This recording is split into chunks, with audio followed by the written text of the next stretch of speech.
Alex and I started off with just a pickup truck and some tools. Of course, we had aspirations of greater things, but we couldn't really see where that would take us. We learned while we earned, and one thing led to the other, became a more successful company. We were torn because we liked the work in the field, but at the same time we needed to pay more attention to the business. We had to make a choice. We chose to expand the company, go into have a more of a management role, and hire great people.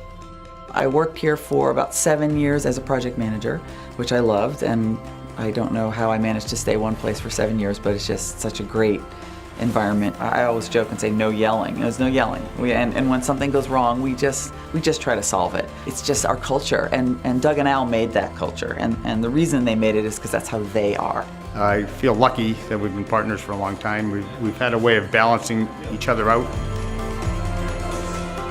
It draws people to us. It keeps the type of people we want to have here. It literally draws even that type of customer to us. That's how businesses really do develop. When someone starts it from nothing, it becomes a reflection of who they are. I really believe it. It's key.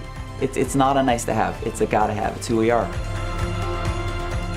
I approached Doug and Al about the possibility of buying the company because they were getting to an age when I thought they might be thinking about it, and indeed they were. Transition of the company to Sarah has been fantastic. She's got amazing ideas. I'm really proud of our business, really happy to pass it on to Sarah. And I like to think that what we're good at, and Sarah especially, is putting people in positions to do what they do best. It's a custom project, so it's never been done before. And you have a team of people who've probably never all worked together. Put them under time pressure, money pressure, and make something custom. Are you ready? Go.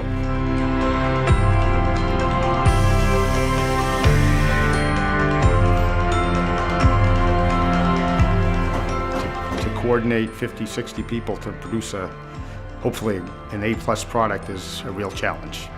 And it's a fun thing to do every day. That whole process is very complex, and having a competent management is life-altering. Being able to orchestrate all of that while it's moving and usually changing, that takes real experience and sophistication. There's problems in construction. They happen. They happen regularly. And so if you face up to them and you're open and you're honest about them, people respect you. We don't want that problem to end up being their problem, and we make sure it isn't.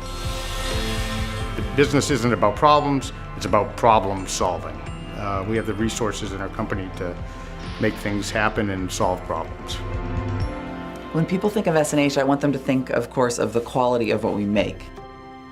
I also want them to think good people, and I want them to think about how well managed their job's going to be. I want them to feel that they're going to be in control, they're going to know what's going on, and that they'll have a good experience with the building process.